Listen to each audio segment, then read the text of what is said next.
Cloudcast Media.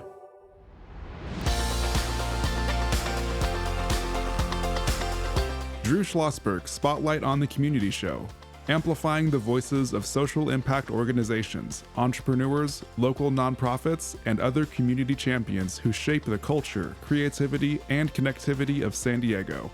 Brought to you by Mission Fed Credit Union, bringing good things to San Diego for over 60 years. Learn more about what is good for you and good for all by visiting www.missionfed.com.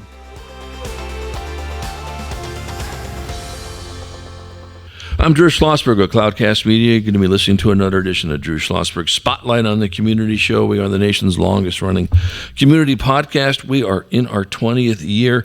We're brought to you by Mission Fed Credit Union. 6 decades of just doing phenomenal things in our community, whether it's food insecurity, it could be Alzheimer's, homeless. They are there shoulder to shoulder. We are so pleased to have a return appearance of Grant Affleck.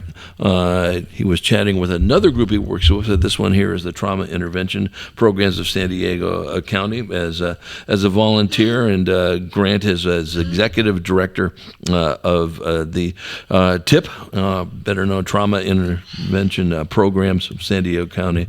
Sher DeWeese, how you doing, Sher? I'm doing well, thank you. Very, very, very good. So I'll start with you, Sher. What's the mission of the organization?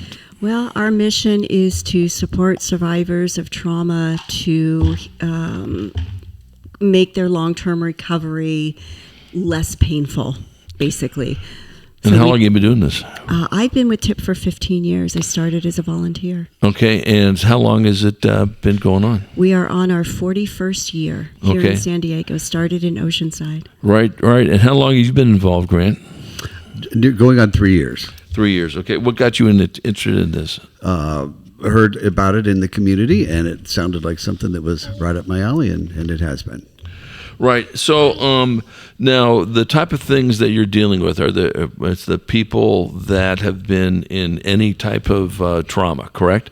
Could be a car accident. It could be assault or correct. Anything traumatic. So even someone witnessing something traumatic. So if somebody's getting off work and getting in their car, they see somebody that either falls or leaps from a building, somebody struck in a crosswalk, somebody that saw their neighbor fall off of a ladder, or themselves have experienced a trauma. So anything traumatic, we respond to. Okay, right. So then how does that work? So they contact your office, correct? How many folks work for TIP? Well, 2 questions there. We have about 74 active volunteers currently. Okay. And the general public does not contact us directly. We are actually dispatched by the emergency response system. Right. So someone will call 911, and then 911, of course, will deploy police, fire, and us. Right. But will it come from 911, or would the police contact you? Would fire contact you? Paramedics contact you? Sheriffs, everybody in between? Yes. Hospitals? All of the above. Hospitals too? Hospitals. Okay. And so give me but there's probably nothing that's typical on this, but give me an example of what would happen. Okay. On a dispatch? Yeah. So let's say Mr. Williams, 85-year-old male, dies at home. His wife wakes up in the morning and finds him. Right. She'll call 911. Paramedics will arrive. Right. Police will arrive. And during that time, police will make an assessment very quickly, or even fire will make an assessment. Right. And then they will request us to go as well. And then the comm center, police will call us. Right. So when you go out there, what exactly happens? So we have a response time of generally less than 30 minutes, and we have volunteers that are on scene. We check in with the deputy or the officer or the fire personnel who has requested us. They give us a quick overview of the scene, and then we immediately start to tend to the emotional, practical needs of the survivors. Right. So then when you do that, obviously you guys are well trained in how to do those types of things, and each situation is different, of course, but trauma is trauma, correct? Correct. So what would you do in that aspect? Is it meet them right where they are. So just support them, let them be. We are simply there to support them in their loss. And so in the immediacy of their trauma is to just truly be there. We say that to them. I am here for you, because they've got so many things going on. And Right. then later in the call, that's when we do, much later in the call, resources for follow-up for the next days and weeks. And how much time will you spend with somebody in that situation? I'd say that each volunteer is on scene at least probably 2.5 hours. It could be a little less in certain times, but it could be 6 hours, 7 hours. I heard one the other day was about 9 hours. So these are super, super dedicated volunteers. Right. And of course, there's so many things, and trauma can hit so many different ways on this aspect of it. Fire, I mean, just go down the list, right? I think what makes it so special is it's community member to community member. When I even say that oftentimes to survivors at some point in the call, I'll say, this could just as well be you helping me. And so it's just simply there to no agenda, just to simply support them. Yeah, no, that's great.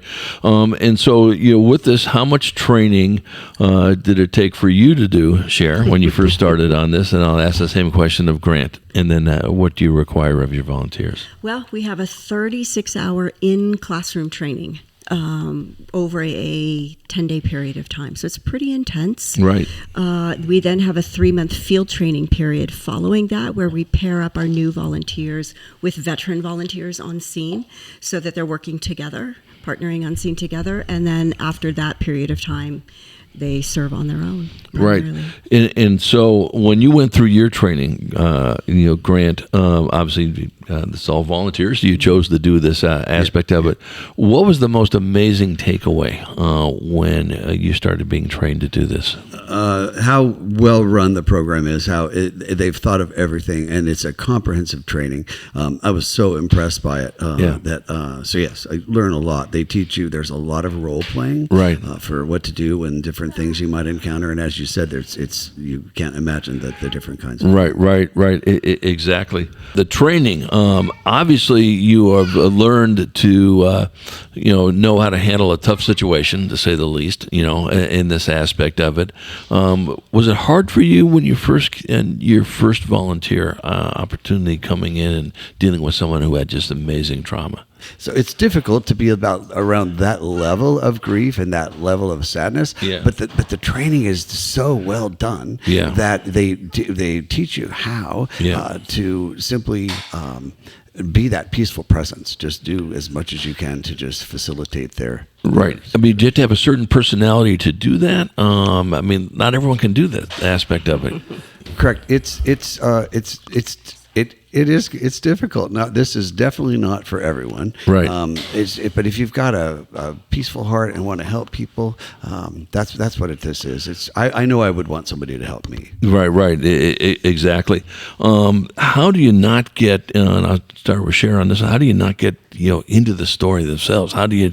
Obviously, you're trained to deal with this aspect of it. You want to find that fine line of listen, this person has just experienced horrible trauma, whatever the trauma may be. How do you sit there and know this is the steps I need to do versus I just need to let the person grieve or whatever? Right. Well, like you said, in our training, I mean, we are taught what are the phrases that we use, and we repeat it even after training, is it's not my tragedy. I'm here for them. Right. Specifically for them. And so it's easy for us to sort of remove ourselves from that. I'm not going to say that we don't oftentimes relate to what they're going through. Maybe we've experienced something very similar, but it's not the same. Right. We are not them. We don't know their history. We don't know their relationship with the person who's passed. And so it's just this odd thing that we prepare ourselves as we're going, that it's not my tragedy. I'm here for them. And it really does flip a switch. And I think the training kicks in, and we just know that we don't want to make it about us.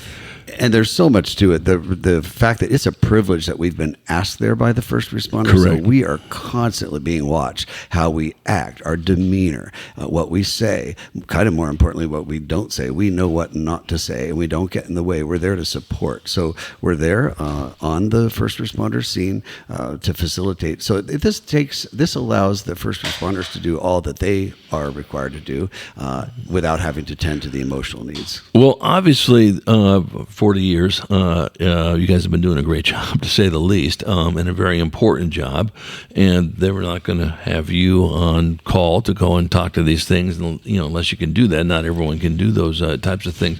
Are there situations where the first responders will say, you know what, these folks really can't use any help at this point? They're not ready to have somebody come in? Yes or no? Talk about that, Sher. It does happen because, honestly, ask yourselves, would you want a perfect stranger to come into your home and be with you after someone has died? Yeah. No one would say, yes, I want someone I don't know be here. I want people I know. Right. But we train the first responders. Don't ask them if they want someone. Let them know someone is coming to be with them. But who does this? So will they ask the first responders? Will they ask, would you want someone to come? They do. Okay, they have to, right? Because not necessarily. Really? Right. So the trauma has happened, whatever the trauma has been, and does anyone ever say, I didn't really ask for anyone to come? There have been times where we show up on scene and they think, we're good, we've got this, we don't need you, we don't want you. Right. We practice the art of hanging around. It's a very fine art of we can step back and just maybe even go sit in our car for a little while. Because people do not know what they don't know. So there Exactly. is so much to do. So if the medical examiner waives jurisdiction on the case, and now they're left with, there's so many things to figure out, and they're not in a place to think about that. So we are, and we facilitate that for them. We kind of lay it out, talk them through it, talk about what it's going to be like when transport comes, because that's traumatic. A lot of people say, we're fine, we're good, we've been expecting this, and when they come to take their loved one from the home, it is traumatic. And so we're just that presence. We're the hand on the shoulder. We're it's powerful. Well, I mean, when we come back from break, we're going to talk about that 40 years of doing this. So you know what you're doing, okay? The first responders know that you know what you're doing in this aspect of it. And, and they're meeting with someone to say these folks are really, really good. That makes a big difference. When we're going to continue the conversation with our friends from the Trauma Intervention Programs of San Diego County, better known as TIP, Sher DeWeese. She is the executive director of TIP, joined by her colleague Grant Affleck, a volunteer for the organization. I'm Drew Schlosberg of Cloudcast Media, listening to another edition of Drew Schlosberg's Spotlight on the Community Show. We are the nation's longest running community podcast in our 20th year, brought to you by Mission Fed Credit Union. We will be right back after this short break.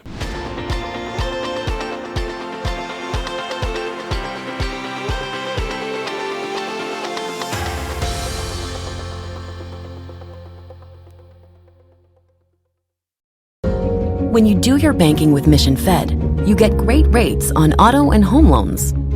That's good for you, but something good also happens for a lot of other people. We're not for profit, so we put money back into the community to help lots of great nonprofits to keep San Diego strong. So you're not just getting something good, you're doing something good. Come to Mission Fed. It's banking that's good for all. Brand amplification is the DNA of Cloudcast Media, and our code is the powerful blending of sound, voice, and storytelling to lift local brands and their communities. Whether it is our Brandcast, Schoolcast, or Causecast platforms, the unifying ethos is all about this community, the one you call home. If you dare to dream and want to explore the brand amplification of Cloudcast, a national leader in local podcasting and other Winfluence strategies, please visit us at cloudcast.us.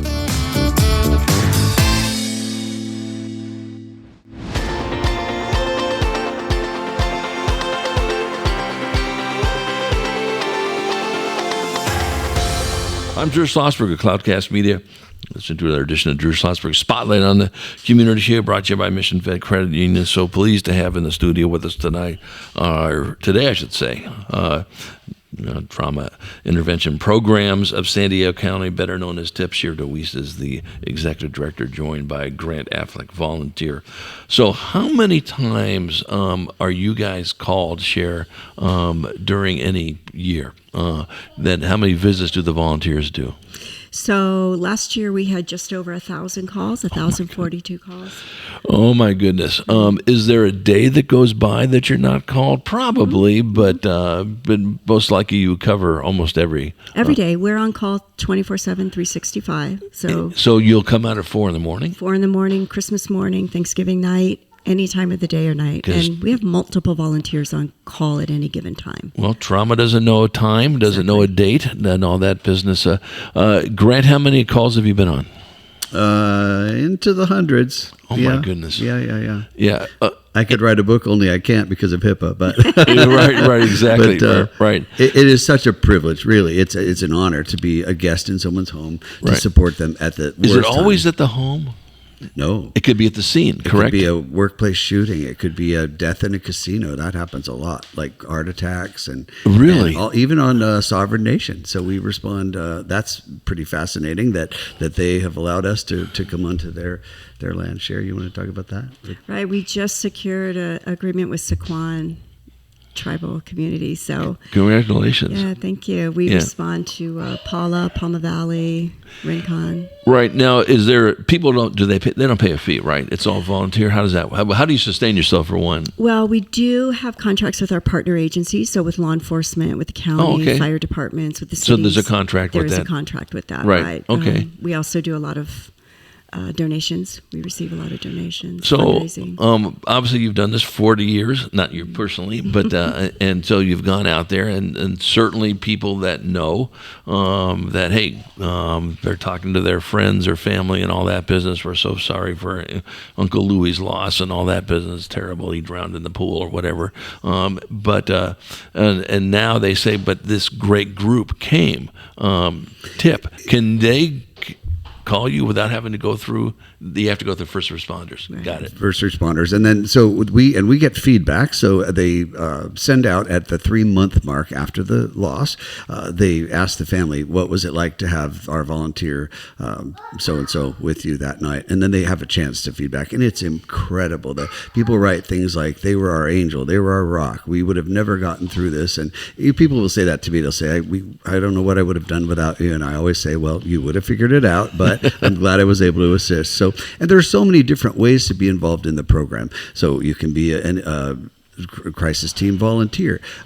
You can do public speaking. You can do city council meetings. We do briefings at fire and police and sheriff to continually remind them that we're there for them, because there's always new recruits coming in. So it's to tell them, about our availability to the 24/7, 365. There is no time we are not available. And so reiterate the fact that we want them to call us. And Sher, thanks, Grant, appreciate that. And Sher, I imagine there's no trauma you can't deal with. Is that correct? Or are there certain traumas that we're not trained to do? I can't imagine that. Or are there? We will respond wherever we are requested to go, regardless. Right.